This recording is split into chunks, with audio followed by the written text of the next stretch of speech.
Assalamualaikum warahmatullahi wabarakatuh.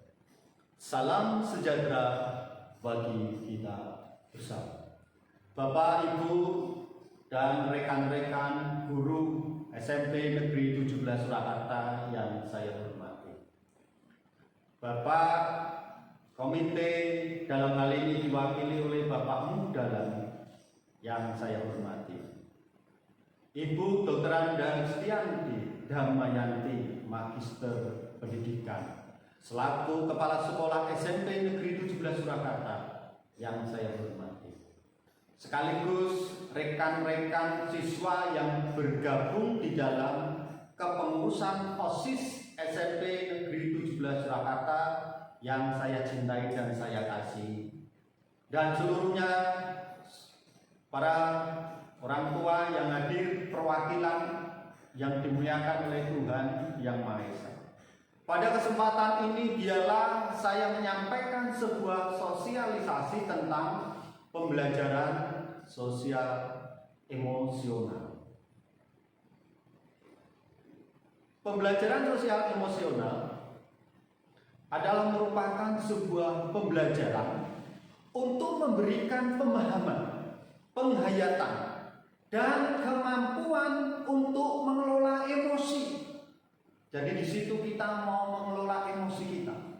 Guru berusaha membimbing anak mengelola emosi supaya anak yang didik itu emosinya dikelola dengan baik dan mencapai pada sebuah tujuan pembelajaran yang baik juga.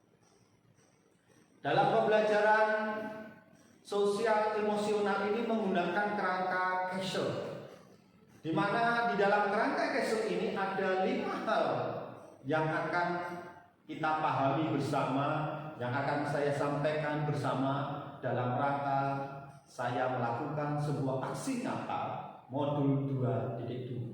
Yang pertama yaitu kesadaran diri. Yang kedua yaitu pengelolaan diri. Lalu yang ketiga kesadaran sosial. Yang keempat, kemampuan berkolaborasi secara sosial. Dan yang terakhir, pengambilan keputusan bertanggung jawab.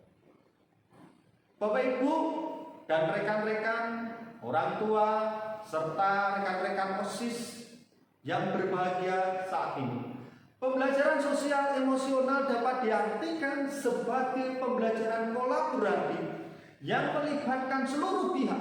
Dalam hari ini bukan cuma guru, tetapi juga karyawan, tenaga kependidikan, juga orang-orang yang ada di sekitar sekolah. Dia terkait tentunya dengan tujuan untuk melatih kemampuan peserta didik agar memahami, mengolah, dan mengekspresikan aspek sosial dan emosional pada diri pribadi. Pencapaian dalam pembelajaran sosial emosional yang perlu kita pahami bagaimana ada sebuah upaya peningkatan kepribadian sosial emosional peserta didik, yang di dalamnya nanti di dalam upaya peningkatan ini bahwa peserta didik memiliki sebuah kesadaran diri untuk dia bisa berkolaborasi, untuk dia bisa memanajemen, bahkan pada titik puncaknya dia mengambil sebuah keputusan yang bertanggung jawab. Untuk itu, Bapak Ibu, ini yang perlu kita tingkatkan dalam sikap. Nah, lalu bagaimana di SMP Negeri 17 Surakarta dalam hal pembelajaran sosial emosional, implementasi kompetensi sosial emosional yang ada 5 kaitannya, yaitu kesadaran diri, manajemen diri, kesadaran sosial, kemampuan berkolaborasi, dan pengambilan keputusan bertanggung jawab, yaitu melalui pengajaran yang eksplisit dan juga integrasi praktek mengajar guru, serta menciptakan iklim kondisi dan budaya sekolah yang positif. Budaya yang positif di dalam modul 1.1 sampai 1.4. Di situ kita diajarkan bagaimana kita akan membangun sebuah budaya positif.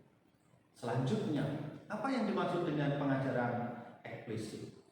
Pengajaran eksplisit di situ bagaimana di dalam kita belajar, kita menggunakan sebuah sistem hidup kurikulum, yaitu di dalamnya dimaksudkan pembiasaan-pembiasaan, dimasukkan tentang perilaku-perilaku karakter yang baik, karakter-karakter yang baik di sini supaya murid bisa manajemen stresnya, memanajemen emosinya, memanajemen kemampuan untuk dia berinteraksi satu dengan yang lainnya, hingga pada puncaknya dia bisa melakukan pengambilan keputusan yang bertanggung jawab. Selanjutnya Bapak Ibu dan rekan-rekan peserta didik yang bergabung dalam anggota OSIS, bagaimana dengan integrasi praktek mengajar? Nah, bisa dilakukan dengan teknik stop. Ya, teknik stop ya. Bagaimana teknik stop itu? Kita berhenti dulu sejenak, lalu kita mengambil napas dalam-dalam, kita menghembuskan napas itu secara pelan-pelan. Nah, teknik stop ini biasanya digunakan oleh orang-orang yang biasa melakukan senam juga untuk dia memanajemen emosinya. Lalu dia menanyakan perasaan, bagaimana perasaan hari ini. Coba Bapak Ibu, guru itu ngajar ternyata Bapak Ibu, dia harus bahagia dulu. Kalau dia ngajar tidak bahagia, di kelas pun dia akan terlihat tidak bahagia. Jangankan guru, murid, anak-anak OSIS ini yang bergabung di sini ya. Coba bayangkan, kalau kalian mau berangkat sekolah, minta uang saku, ya, minta uang saku, nggak dikasih sama orang tua, pasti kan cemburu. Nah, ketika cemburu ini sampai di sekolahan, sampai di kelas pasti cemburu. Mau belajar juga cemburu. Nah, ini dalam karakter-karakter hidup kurikulum ini ya dimasukkan supaya apa? Anak memanajemen emosinya bagus. Lalu bisa dengan diskusi kelompok. Dalam diskusi kelompok anak diajarkan untuk dia belajar mengambil sebuah keputusan yang bertanggung jawab.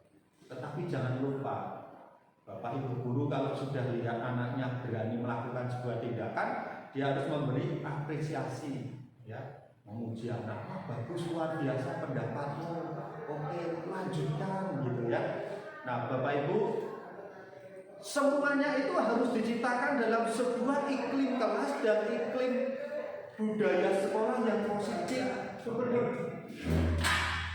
Budaya sekolah yang positif, ya. Bagaimana budaya yang positif ini kita menciptakan bahwa kita berkata aku bisa, ya. Lalu ayo aku bisa, aku mau maju, aku akan menjadi berhasil.